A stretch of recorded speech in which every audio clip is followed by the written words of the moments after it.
y'all? It's your girl Sakina, and I'm back for another review. This is my review for Insecure season. I'm sorry, y'all.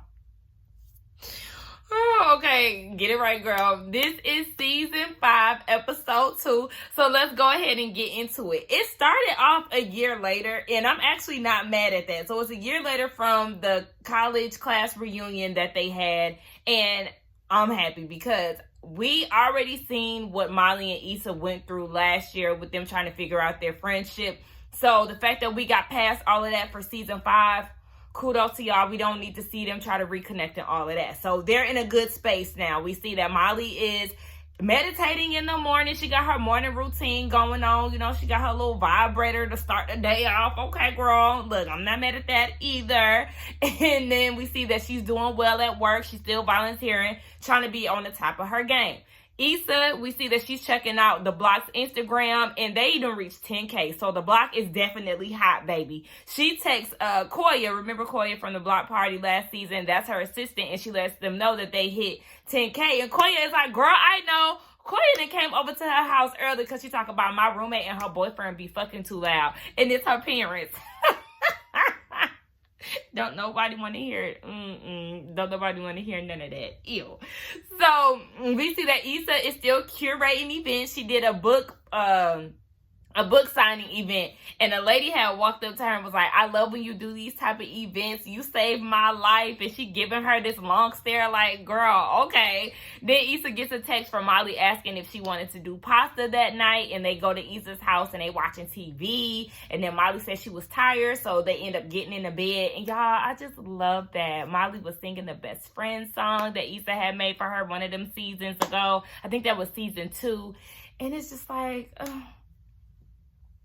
I love that for y'all because y'all don't understand how much I really love Molly and Issa's friendship. I know it does have its ups and downs like a lot of friendships do.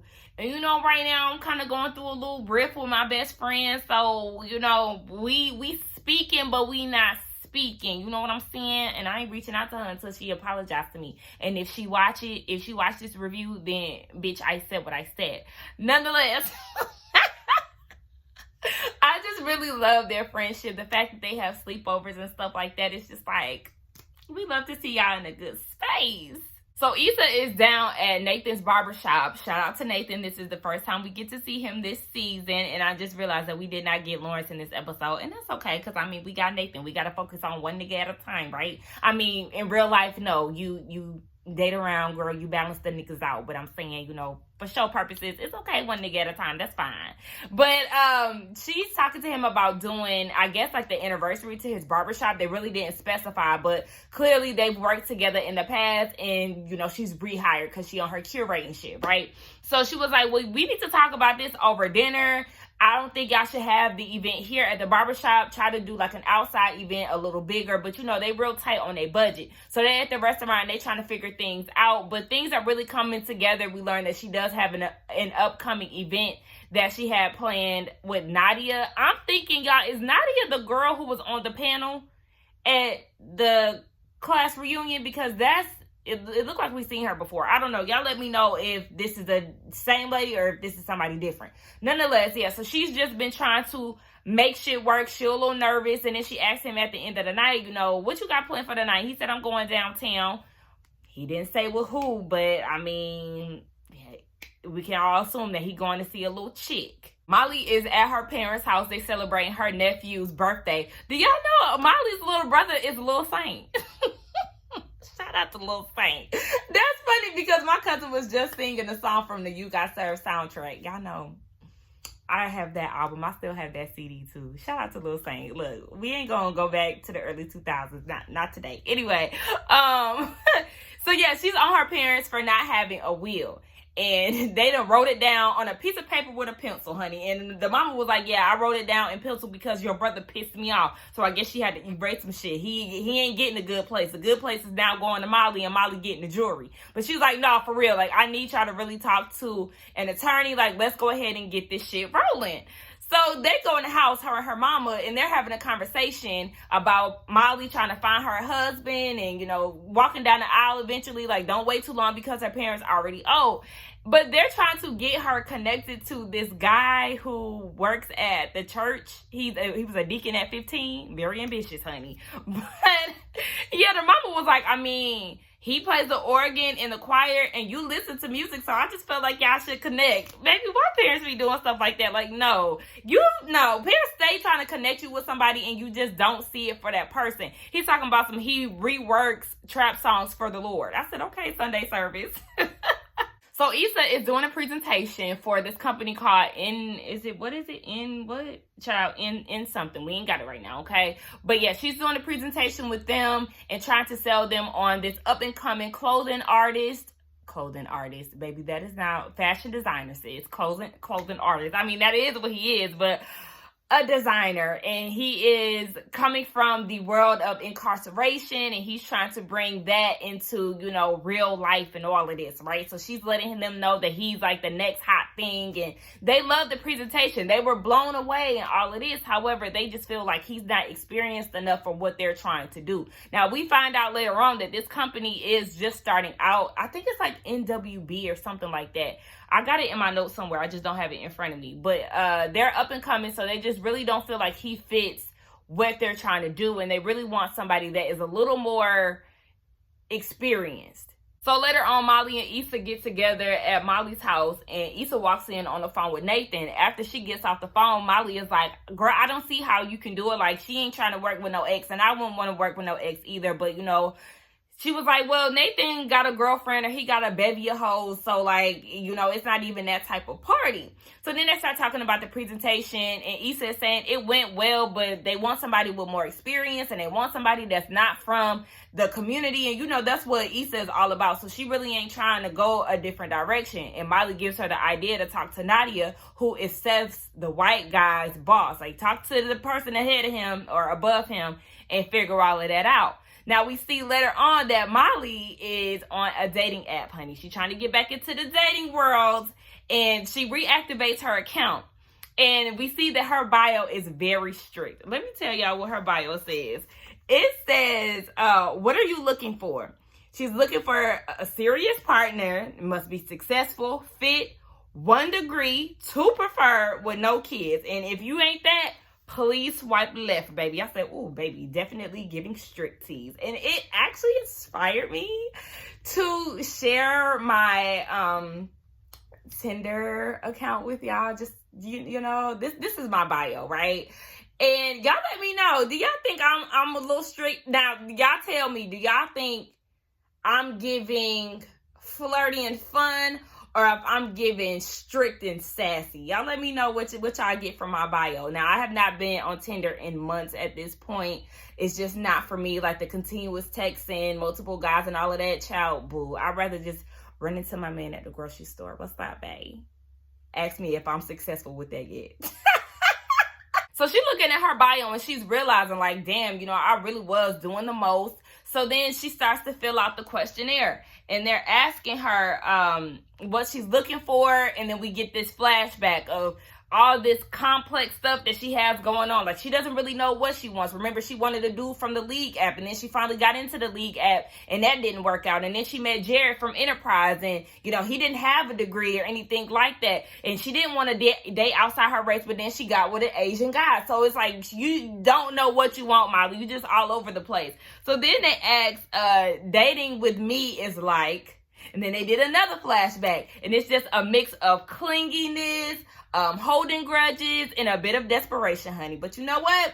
That scares sis away, and she closed that app with a quickness. Cause look, sis, you gotta get your inner work together before you can really dive up in there. Well, actually, I don't know, because you know a lot of people do say you do want to do the work, right? But sometimes you meet that right person while you're like in the midst of trying to figure your shit out. So I guess it could really just go either way. But sis, put that phone down quickly. So Issa is meeting up with Nadia, and she's trying to convince her to go ahead and move forward with Crenshaw, who is my man. Okay, Crenshaw is Kofi from Queen Sugar, Ralph Angel. Fine. Oh my gosh, y'all, I told y'all that right there. everything I need and more. Okay? I'm trying to tell y'all that, in the words of Sweetie, that's my type, nigga. That's my type. But, and then again, I really don't have a type. But, like, I kind of do.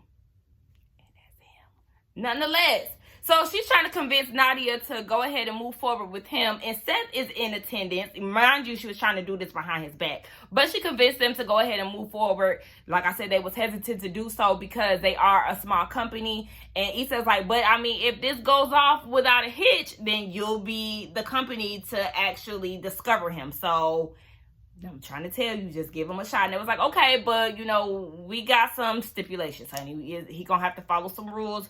We gonna have to do this. So then she meets up with Crenshaw, and she's like, hey, they're interested in you. However, they want you to cut some things out. And he ain't really too interested in that because, you know, he an artist. He's sensitive about his shit. He's really excited about this. And he ain't trying to go out like that. Like, maybe this is not the direction that I'm supposed to be going down because I don't want to be cutting out my show. And these are the things that I'm most excited about. But he was like, all right, I'm going to just take your word for it. And he just going to go with the flow. So we think. After looking at that ad, Molly decides to call her mama, and she apologizes for, you know, being a little too pushy with the Will situation. And her mama's like, nah, I get it. Like, I understand. I'll go ahead and get on that first thing in the morning. And I said, okay, look at Molly. What Molly is doing is being aware of her behavior. You know, she understands that she could be a little pushy. She could be a little out there. And she's trying to peel back a little bit. Just trying to, you know, I guess, right her wrongs or just be a little more attentive to how she reacts to certain things. And we could appreciate an aware queen. Now, her mama, she's not being aware as much as she should be because you keep trying to put her on bobblehead ass Herbert who plays the organ down at the church. Ma'am, she is not interested in that man. And then I forgot to mention that Molly showed Issa a picture of him. And Issa was like, oh, his dad is cute. But show me a picture of Herbert. No, that is Herbert, sis. That he looks like a young old man. Now, it's the day of Issa's event, and Molly looks great. I love that haircut on Yvonne. She looks so good. It fits her facial structure. Like, it just, girl, yes, ma'am. So, yes, they're having a conversation about the event, and Koya walks up, and she's saying that my man is fine. Like, girl, I'm going to need you to get up off him, girl. Slow your roll. Back up off my nigga, please. But Molly greets her, whatever, and was like, hey, Koya. And Koya was like, She pulled out that metal detector and was like, we got to make sure we're in a safe environment, man. We will not do the whole block party gun thing that happened last season. But she was like, child, I mean, she's still on that. Yes, girl. You started it down at that block party, and the people thought you had a gun. Ghetto. So y'all remember last season, the news reporter who showed up to the block party but wasn't on any type of news, blogs, or nothing like that? She was going to post it on her YouTube that she hadn't created yet.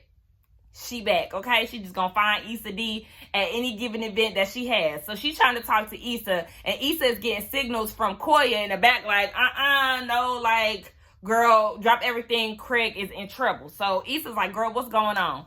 Baby, Crenshaw is going against the grain. He said, you know what? Fuck all of this. I'm going with my original plan. I'm not a sellout. You ain't believing in me. And I'm not having that. Now, Issa is a little nervous because, you know, he done went rogue. And Seth and them this was not part of the plan. So the show starts. And I like to think that the show went well. But we see throughout the show that Seth is looking like real uncomfortable. Like, bro, what the fuck? Like, what is going on? Issa is scared. She feeling like, oh my gosh, like this about to be the end. Because they start like having this monologue, and this guy was like, is all my invisible niggas going to heaven? Listen, they was a little nervous. But come to find out at the end of the show, Seth loved it. He wanted to talk more about going to different events or discussing more events and funding out more money. I said, listen, you got to go with your gut, okay? Crenshaw, he went with his gut. Issa, now you got an enemy because he ain't really feeling you, but you should have believed in him. And I understand your name is on the line, sis, but like, you're the curator, girl. You have to believe in the artist. So things are on the up and up, but Issa is really not feeling too good about it. You see that Issa is texting Nathan. She wants him to meet up later for drinks. And then we see Molly. She's at a restaurant with somebody, a fine piece of man. And she keeps telling herself to embrace the change. Yes, girl. I know you're trying to change your ways for the better. You done cut your hair, girl. You look good. Get into that fine piece of man and make sure that the date goes great. I got faith in you, sis. So then we see that Issa is with Nathan. And she's, telling him about the experience that she had with Crenshaw and how she's feeling about that. And he was like, all right, well, I got to go. So he trying to leave. And she was like, why don't you just spend the night? I said, oh, okay, girl. So she asked him to spend the night. And he was like, okay. They get in the bed. And she was like, thank you. I feel a lot much better. A lot much better. Girl, that don't even sound right. She's feeling better. And then they start kissing. In the midst of them kissing, she starts crying. And she was like, I don't think that I'm ready. Okay, I'm going to need you to work on your crying, Issa, but it's okay. And, because I actually started laughing, but I guess she was supposed to be serious in this moment. But she started crying. And it's like, okay, so are you crying because of what's going on at work? Are you crying because you're not ready to move on from Lawrence? Like, is it a combination of both? Like, sis, what is it? All I know is Nathan was trying to comfort her. He was a little weirded out. So much to the point where he took off like a thief in the night, honey. I said, oh, sorry, Issa, that did not go the way that you planned. Nathan is not trying to be there for you. I guess he might have him a little boo thing or something like that. I don't know. But that was the end of the episode. I did enjoy the episode, but this one seemed like it came really fast. Like, I love the way that it started off, but it kind of ended very random. I don't know. Y'all let me know what y'all thought about this episode. Let's get down in the comments and talk. I did enjoy the Molly segments because, my sis is trying to change for the better, and we love to see growth. Actually, that's the name of the that's the name of the episode. Well, I see more so growth in Molly as far as Issa. She's growing in her career for sure, but like in other aspects, we're not too sure of. Let me know what y'all thought about it in the comments. Don't forget to like, comment, and subscribe to my channel. And I will see y'all in the next one. Bye.